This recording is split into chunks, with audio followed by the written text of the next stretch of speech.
You apologize even when you didn't do anything wrong. Sometimes you apologize before the other person even reacts. It slips out fast. Sorry. My bad. I didn't mean it. And the weird part is, you hear yourself do it while it's happening, like you're watching your mouth run ahead of your brain. Then later, when you replay the moment, something hits you. Wait. Why did I apologize? I wasn't rude. I wasn't unfair. I wasn't wrong.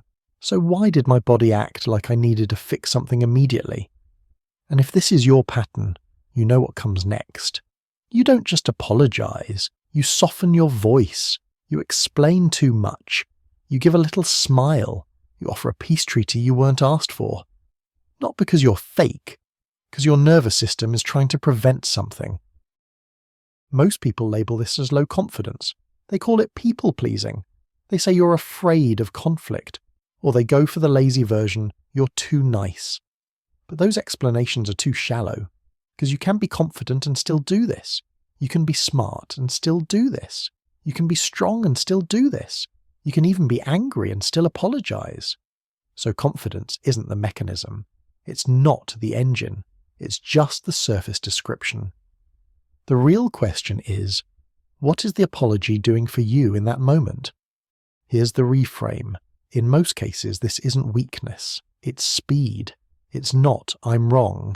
It's, let's end the tension now. Your brain has learned that social friction is expensive. Expensive in energy. Expensive in safety. Expensive in your ability to think clearly in the moment. So, it chooses the fastest tool available. And sorry is one of the fastest tools humans have. Not because it's always correct, because it's efficient. Your brain doesn't interpret conflict like a debate. It interprets conflict like a signal. Something might go wrong. Not necessarily violence, not necessarily screaming, but withdrawal, disapproval, rejection, coldness, punishment. Even a tiny shift in someone's tone can trigger the same internal alarm. So, when someone looks disappointed or confused or annoyed, your system doesn't just think, "This is awkward." It thinks, "We need to stabilize this." And here's the part you need to hear clearly. This response often doesn't come from your adult brain. It comes from training. If you grew up around unpredictable reactions, even subtle ones, you learn to scan. You learn to anticipate. You learn to make the room calm again before it turned into something bigger. In that environment, apologizing early wasn't weakness. It was strategy. Because the cost of waiting was higher than the cost of saying sorry. So now, as an adult, even when you're safe, your system still runs the same old code. And it runs fast. If this is your pattern, you'll notice 3 things. Sign 1. The apology is automatic. It comes out before you evaluate. Sometimes you apologize for existing in a space. Sorry, Sorry, quick question. Sorry, I know you're busy. You're basically paying a social tax before you speak. Sign 2. You feel relief immediately. That's the giveaway. Your body relaxes after you apologize, not because you were guilty, but because the threat signal drops. Your system believes it just prevented danger. Sign 3, later you feel resentment or self-disgust. Not dramatic resentment, quiet resentment. The kind that shows up as exhaustion, or distance, or I don't want to talk to anyone. Because a part of you knows you just gave away ground you didn't need to give away. And over time, that creates a weird split inside you. One part of you is trying to keep peace. Another part of you is angry that peace always costs you something. Let's say the uncomfortable thing out loud. This pattern stays because it works. Short term, it works beautifully. Apologizing can do 3 things instantly. It lowers the other person's defensiveness. It reduces escalation. It restores connection. So, your brain learns. Use this. But notice what that means. Your brain isn't optimizing for truth. It's optimizing for safety. And safety in your system means no tension, no conflict, no risk of rejection.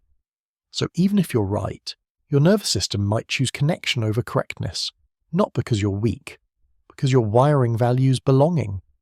Now the cost. When you apologize too fast, you train people how to treat you, not intentionally, not maliciously. But behavior teaches behavior. If you always take the blame, people stop questioning themselves. If you always soften your needs, people stop noticing them.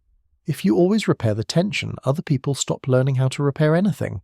And slowly, you start living in the role of the easy one, the reasonable one, the no drama one. And from the outside, that looks like maturity. But inside, it starts to feel like you're disappearing, because you're not just apologizing for mistakes. You're apologizing for your tone, your feelings, your boundaries, your preferences, your right to take up space. And eventually your body keeps score. You get tired. You dread conversations. You hesitate before speaking. You rehearse everything to avoid potential friction. That's not peace. That's self-editing. So, what works instead? Not confident speeches. Not just stop apologizing. Not forcing yourself to become confrontational. The switch is simpler and harder. You build tolerance for a few seconds of discomfort. Because the pattern lives in the first 2 seconds. The moment tension appears, your system tries to erase it. So the new skill is delay. Not forever, just a little.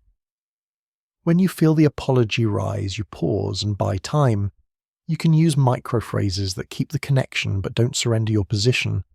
Examples are, give me a second, I hear you, let me think about that, I want to respond carefully, can you say that again? These phrases do something powerful. They keep you present. They stop you from immediately self-blaming.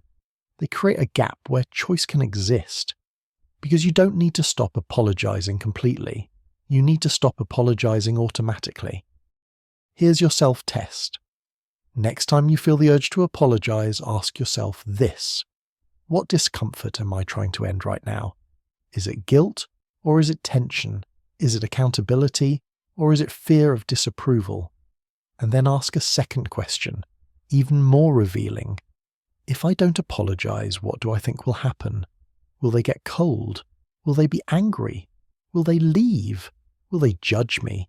Will I lose control of the moment? Because your answers will show you the real engine behind the pattern, not your personality, your prediction. And one more thing.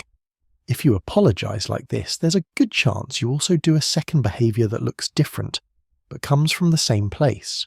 You disappear. You go quiet. You withdraw. You become fine.